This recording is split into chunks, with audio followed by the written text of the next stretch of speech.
오늘 본문은 성도가 구원받은 이유에 대해서 말씀하고 있습니다. 하나님께서 성도를 구원하시는 이유, 오늘 저와 여러분을 하나님께서 구원해 내시는 이유, 그 이유가 무엇인가?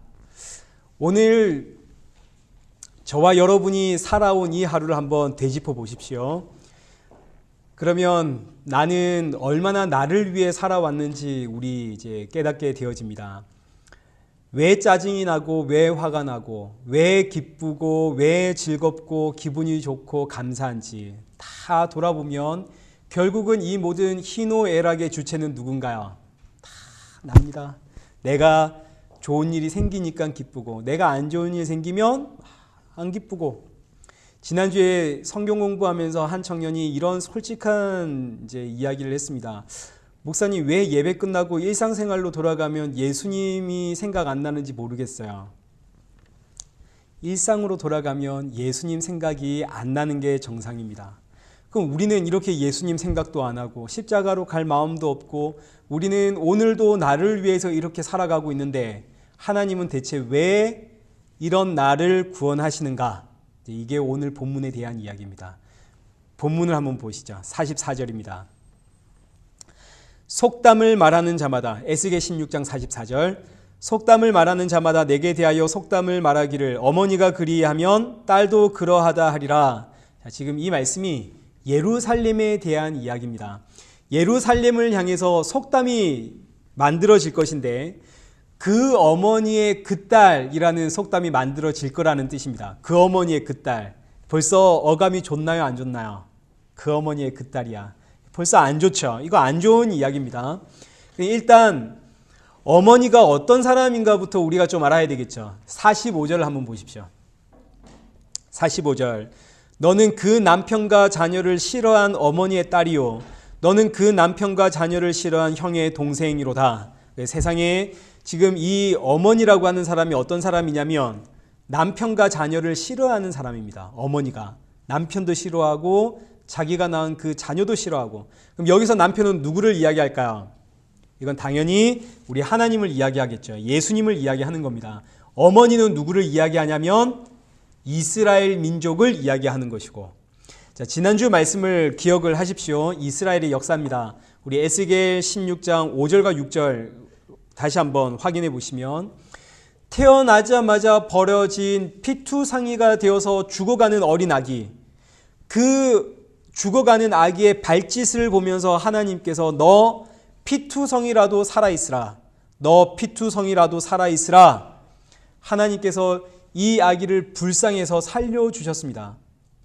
근데 이걸로 끝나는 게 아니라 우리 13절 하반절에 기록이 있는 것처럼 하나님께서 이 피투성이가 된 아기를, 이 아기가 성장을 하니까 왕후로 삼았습니다. 하나님이 자기 신부 삼았다는 이야기입니다.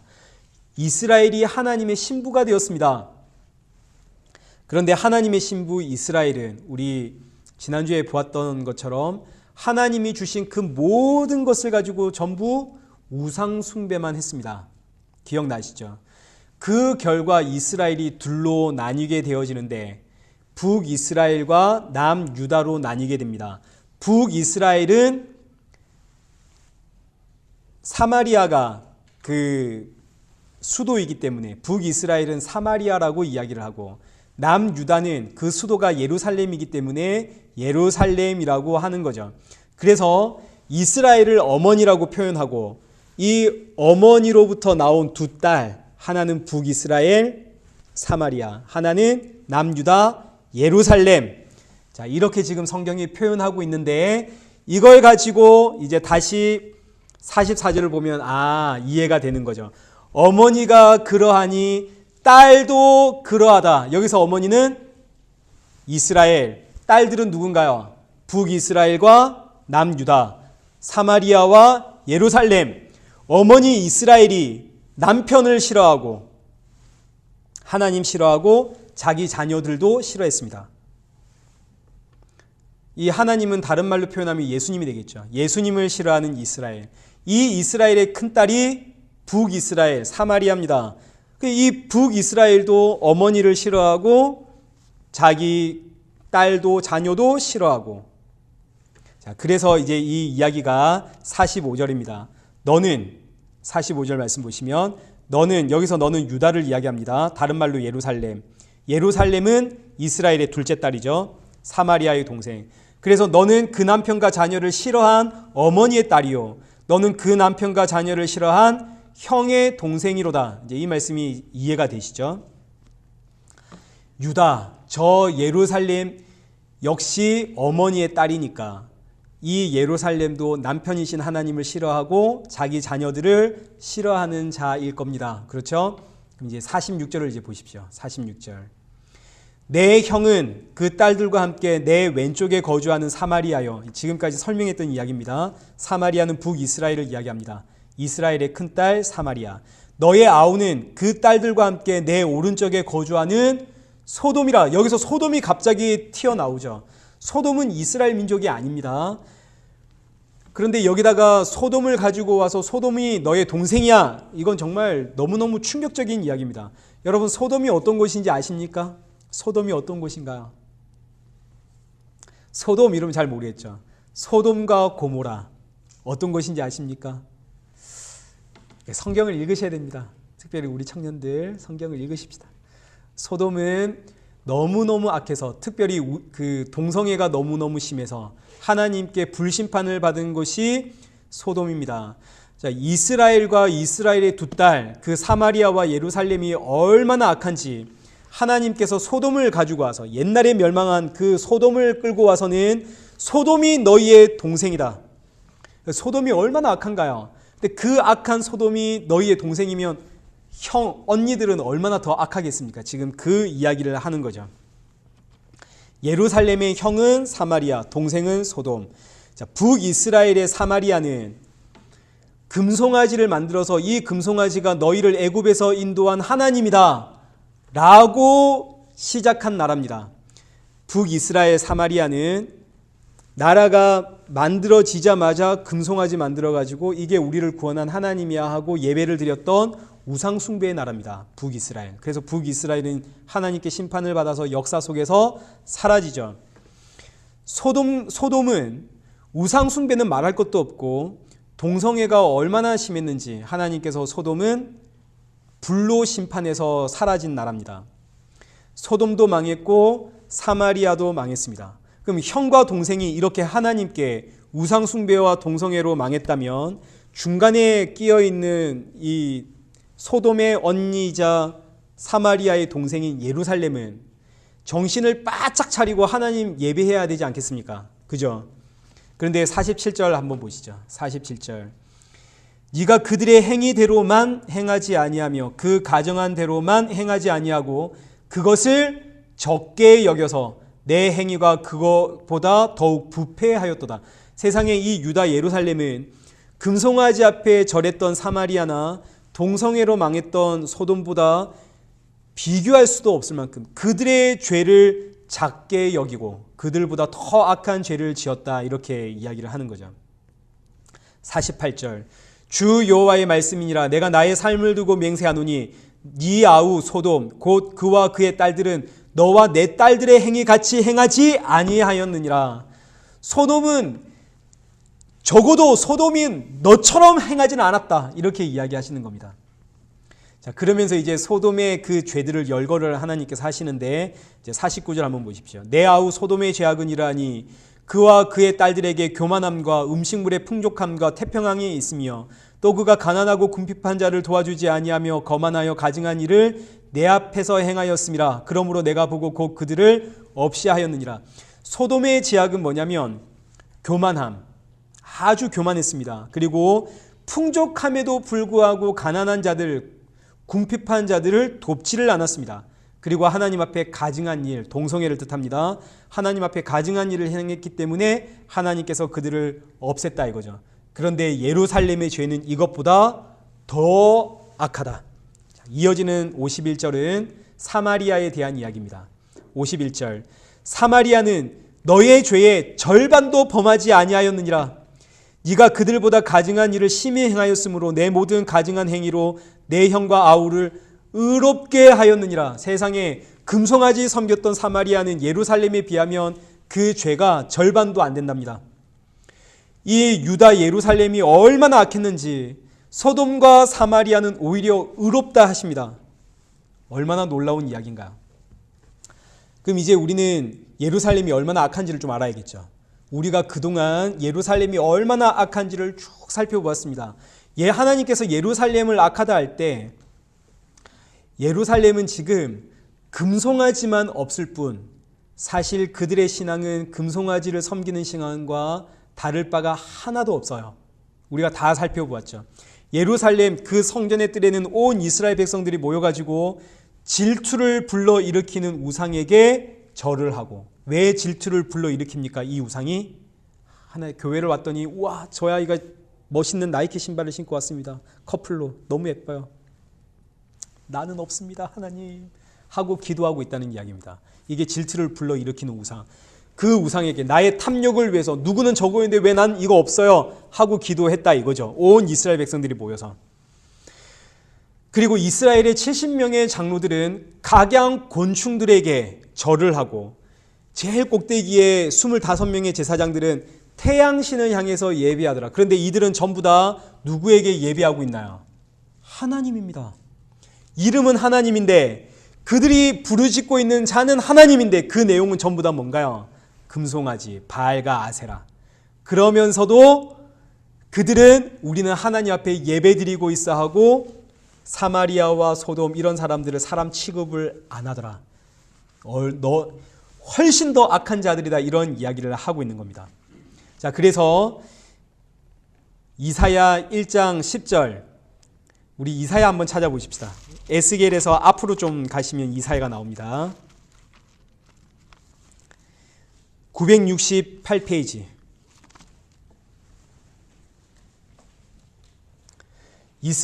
지금 예루살렘이 왜 악한지 다 이해하셨죠, 그죠? 어떤 의미에서 악한지. 다른 민족들은 우상만 섬기고 있는데 이스라엘 백성들은 자기들도 우상 섬기고 있으면서 자기들은 거룩한 척하니까 그게 더 악하다 이런 이야기입니다. 자, 그래서 이사야 1장 10절 이하에 너희 소돔의 관원들아 여호와의 말씀을 들을지어다. 너희 고모라의 백성아 우리 하나님의 법에 귀를 기울일지어다. 여호와께서 말씀하시되 너희의 무수한 재물이 내게 무엇이 유익하뇨? 나는 수량의 번제와 살찐 짐승의 기름에 배불렀고 나는 수송아지나 어린 양이나 순염소의 피를 기뻐하지 아니하노라. 13절 헛된 재물을 다시 가져오지 말라. 분향은 내가 가증히 여기는 바요 월삭과 안식일과 대회로 모이는 것도 그러하니 성회와 아울러 악을 행하는 것을 내가 견디지 못하겠노라. 그러니까 예루살렘은 눈에만 우상이 없을 뿐 그야말로 우상의 소굴이었다 이런 이야기입니다. 그야말로 우상의 소굴입니다. 이스라엘은, 예루살렘은. 이 말씀 오늘 교회에 그대로 가지고 들어올 수 있습니다. 오늘날 교회에 우상이 있나요 없나요? 교회가 우상 만들어 세워가지고 우상 섬기는 그런 교회 있습니까? 그런 교회 없죠. 교회 안에는 우상은 없습니다. 우상은 없지만 그러나 눈에 보이지 않는 하나님을 얼마든지 우상으로 만들어서 섬길 수는 있죠. 오늘날 교회가 예루살렘하고 똑같습니다. 하나님을 얼마든지 우상으로 만들어서 섬겨낼 수 있습니다. 나는 한평생 신앙생활을 해왔는데 내가 외치고 불러왔던 하나님이 성경에 우리 예수님이 부르셨던 그 하나님이 아니면 어떡합니까? 우리는 하나님을 모릅니다. 여러분 하나님 아십니까? 하나님 보신 적 있습니까? 우리는 하나님을 모릅니다. 듣기만 했습니다. 성경을 통해서 읽기만 했습니다. 성경을 보니까 하나님은 천지를 창조하신 전능하신 하나님이랍니다. 그래서 우리는 머릿속에 상상을 합니다. 하나님은 천지를 창조하신 전능하신 하나님. 하나님 믿으면 못할 게 없지.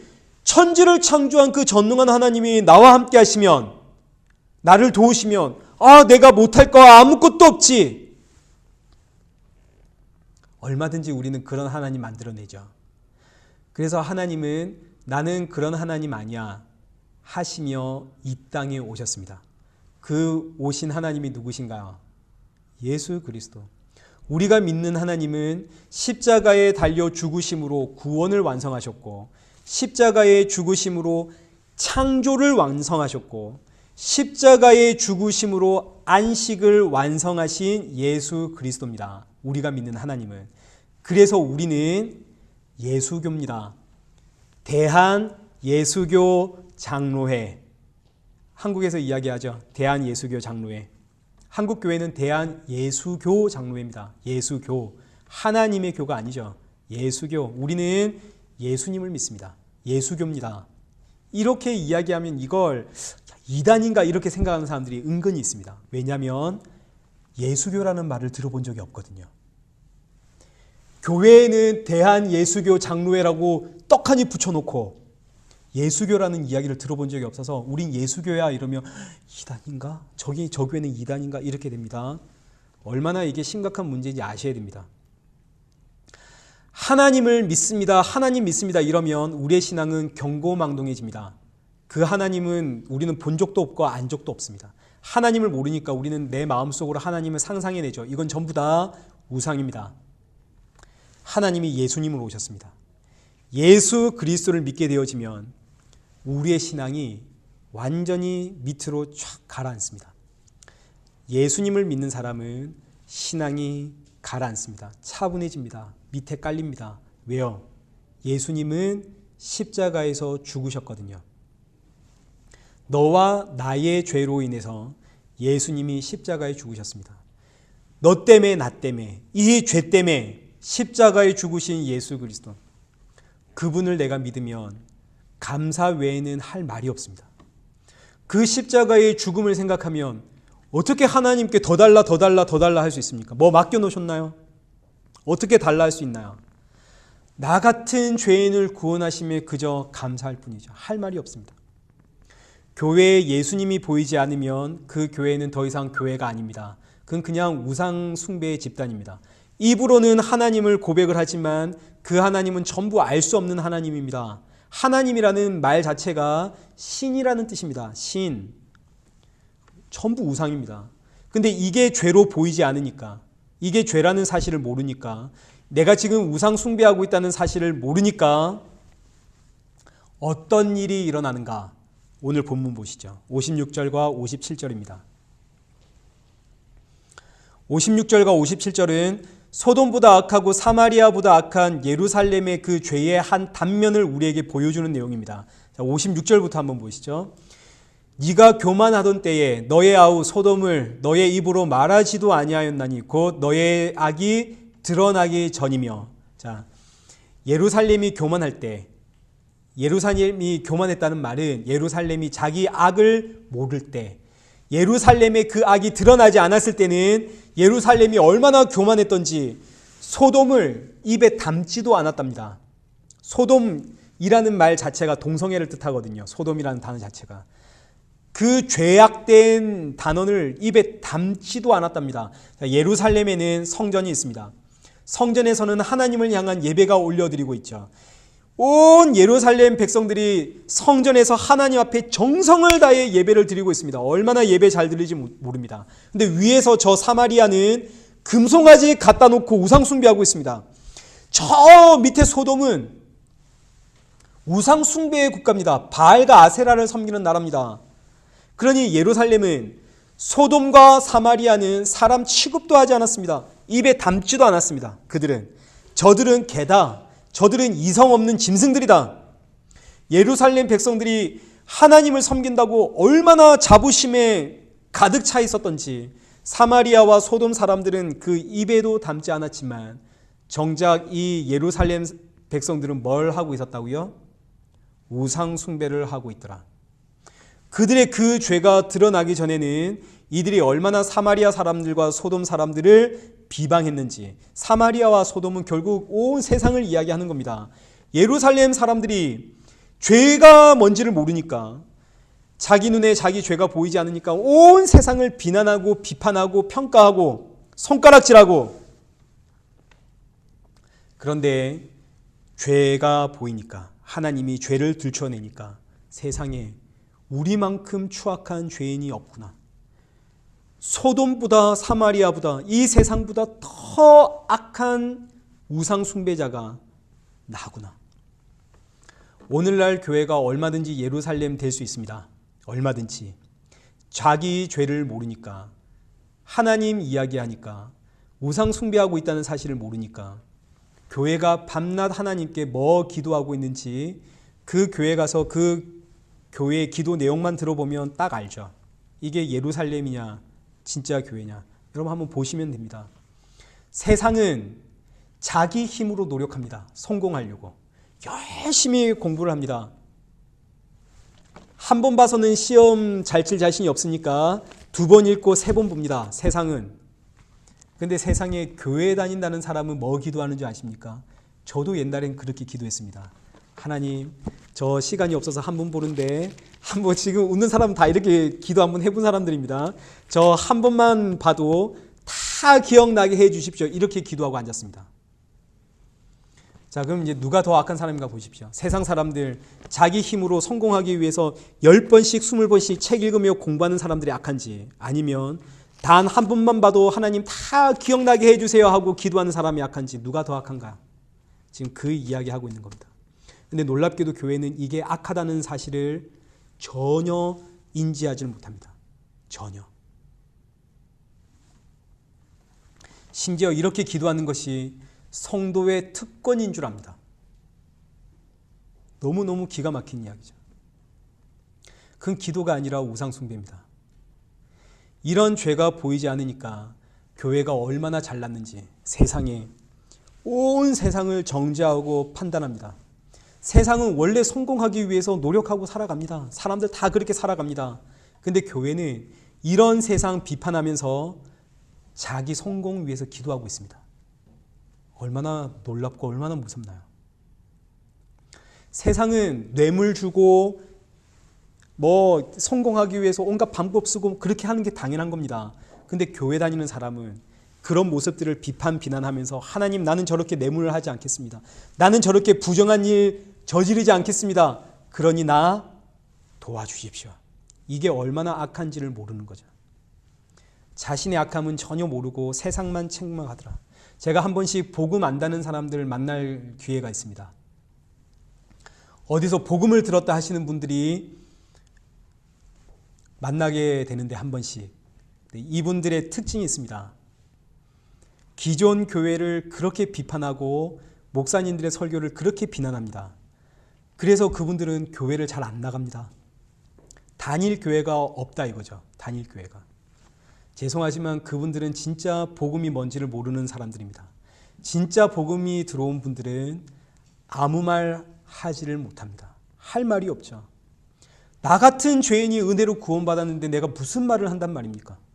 내가 감히 무엇을 비난하고 무엇을 판단할 수 있나요? 나 같은 죄인이 구원을 받았는데. 그래서 그저 십자가의 예수님 이야기할 뿐입니다. 죄를 모르는 교회, 죄를 모르는 성도들의 특징은 비난과 비판입니다. 성경에 정죄하라고 했나요? 하지 말라고 했나요? 근데 끊임없이 정죄하죠. 나의 정죄는 합당하다. 다 그렇게 생각하고 있습니다. 왜요? 내 눈에 안 보이거든요. 나의 죄가. 저들의 죄만 보이거든요. 믿음이 들어오면 저들의 죄가 보이는 게 아니라 내 죄가 보입니다. 내가 보이죠. 나 같은 죄인이 구원을 받았단 말인가? 할 말이 없습니다. 기도할 뿐입니다. 자, 지금까지 예루살렘이 얼마나 악한지를 보았습니다. 이게 지금 저와 여러분의 이야기죠. 우리 얼마나 악한지 보았습니다. 시험 공부하고 준비할 때 우리 다 그렇게 기도하셨죠. 하나님 기억나게 해주십시오. 다 그러고 공부하지 않았습니까? 우리 얼마나 악한가요? 그런데 하나님께서 이 악한 예루살렘을 심판하진 않습니다. 놀랍게도. 물론 심판은 하셨죠. 역사 속에서. 심판은 하셨지만 놀랍게도 하나님께서 이들을 구원해 내십니다. 아니, 소돔보다 악하고 사마리아보다 악한 예루살렘 하나님께서 철저하게 심판해야지 왜 이들을 구원해 낸단 말인가? 그 이유, 오늘의 결론입니다. 60절 보시죠. 오늘 본문 60절. 내가 너의 어렸을 때에 너와 세운 언약을 기억하고. 이것 때문입니다. 예루살렘이 어렸을 때, 그 예루살렘이 피투성이가 되어 버려져 죽어가고 있을 때, 그때 하나님께서 그 예루살렘을 향해 너 피투성이라도 살아있으라 말씀하셨던 그 언약 때문에 하나님께서 예루살렘을 구원해 내시는 거죠. 예루살렘이 어디 예쁜 데가 있어서 구원하는 게 아닙니다. 하나님의 언약 때문에 구원을 하시는 겁니다. 하나님이 오늘 저와 여러분들의 그 삶의 모습을 보면 구원할 이유가 하나도 없습니다. 우리 무슨 예쁜 짓 하며 사나요? 근데 하나님께서 창세전에 약속하신 그 언약 때문에 구원을 해내시죠. 그럼 이제 이스라엘의 그 어릴 때를 한번 추적해 올라가 보겠습니다. 이스라엘이 갓 태어났을 때를 한번 돌아가 보시죠. 지금은 이스라엘이 바벨론 포로되었습니다. 바벨론 포로되기 전에는 열왕들의 시대였습니다. 왕들의 시대. 왕들의 시대 그 이전에는 사사시대였습니다. 사사시대 이전에는 광야에서 살았습니다. 광야 40년. 광야 40년 그 이전에는 애굽에서 살았습니다. 애굽 시대 이전에는 가나안에서 족장 시대에서 살았습니다. 그 족장 시대 이전에는 하나님께서 누구를 부르셨나요? 아브라함을 부르셨죠. 하나님께서 아브라함을 부르셨습니다. 이스라엘은 어디서 출발했나요? 아브라함에서부터 출발을 했습니다. 그래서 이스라엘 백성들이 아브라함을 아버지라 부릅니다. 내 아버지 아브라함. 하나님께서 아브라함을 부르시죠. 언약을 주십니다. 이 언약을 은혜 언약이라고 합니다. 일방적인 은혜 언약. 하나님께서 창세기 15장에 내가 너로 큰 민족을 이루겠다. 내가 너로 천하 만민에게 복을 주겠다. 하나님께서 약속을 하신 다음에 아브라함이 어떻게 합니까? 그랬더니 쪼개진 짐승을 반으로 다 쪼개가지고 옆에다가 세운 다음에 하나님께서 그 사이를 지나가십니다. 이 창세기 15장에 있는 내용입니다. 그때 아브라함은 졸고 있었습니다. 하나님께서 아브라함 안 깨웠습니다. 지금 이건 당시 고대 언약입니다. 약속을 한 상대방끼리 짐승을 반으로 쪼개서 누려놓고 그 사이를 지나가면서 언약을 맺는데 누구든지 언약을 맺으면 이 짐승처럼 쪼개져서 죽을 거야 라는 저주를 건 언약입니다. 목숨을 건 언약. 근데 이 길을 하나님만 지나가십니다. 이걸 은혜의 언약이라고 합니다. 나는 안 지켜도 너는 안 지켜도 상관없어. 내가 지킬게 하고 하나님만 지나가셨습니다. 일방적인 은혜 언약. 이 언약 이후에 430년이 지났습니다. 하나님께서 광야에서 모세에게 율법이라고 하는 상호 언약을 주십니다. 율법이라고 하는 이 상호 언약을 맺을 때는 피를 뿌렸습니다. 하나님께 피를 절반 뿌리고 짐승을 잡아서, 그리고 이스라엘을 향해서 피의 절반을 뿌렸습니다. 이 의미는 피로 맺은 언약이라고 해서 누구든지 어기면 피 흘려 죽을 것이다 라는 언약입니다. 그래서 율법을 어기면 어떻게 되나요? 죽는 겁니다. 율법을 그러면 이 상호 언약은 왜 주셨습니까? 앞서 은혜 언약 주셨는데 이번에는 상호 언약 이거 왜 주셨나요? 죄를 알아라고 주셨죠. 율법으로는 죄를 알아라고. 너희가 얼마나 뿌리 깊은 죄인인지 알아라고 율법을 주셨습니다. 그래서 로마서 3장에 율법으로는 죄를 알게 하죠. 율법으로 이 상호 언약으로 죄를 깨닫게 되면 나는 반드시 이렇게 피 흘려 죽어야 되는 존재이구나 이 사실을 알면 할 말이 없습니다. 나는 지금 율법의 저주에 따라 이렇게 죽어야 되는데 내가 죽지 않는 이유는 오직 하나님께서 아브라함과 맺으셨던 그 은혜 언약 때문이구나. 핏덩이가 되어 죽어갈 때 너 피투성이라도 살아있으라 하신 그 언약 때문에 오늘 내가 구원을 받아 살아가는구나. 그래서 오늘 본문의 결론 63절. 왜 자꾸 성경을 덮으십니까? 63절. 자, 에스겔 16장 63절. 오늘의 결론입니다. 제가 읽겠습니다. 이는 내가 네 모든 행위를 용서한 후에 네가 기억하고 놀라고 부끄러워서 다시는 입을 열지 못하게 하려 함이니라. 주 여호와의 말씀이니라. 그래서 보시죠. 내가 어떻게 구원받았는지를 알게 되면 놀라고 부끄러워서 다시는 입을 열 수가 없습니다. 지금 성경이 이야기하고 있죠. 물론 세상을 보고 교회를 보고 성도를 보면 그걸 보면서 옳고 그름을 우리가 판단 안 할 수는 없습니다. 세상을 보면서 옳고 그름 판단해야 되고 교회 안에서 일어나는 일들 혹은 성도들이 하는 일들을 보면서 우리가 다 판단하게 됩니다. 판단을 안 할 수는 없지만 예전처럼 입을 열어 비판과 비난할 수는 없습니다. 왜요? 이제 내가 알죠. 나는 저들보다 더 악한 죄인이라는 사실을 이젠 내가 압니다. 그래서 성도는 기도할 뿐입니다. 주여 나 같은 죄인도 구원하셨사오니 저들도 구원하여 주옵소서. 나를 구원한 예수 그리스도의 십자가 저들에게도 세워지게 하여 주옵소서.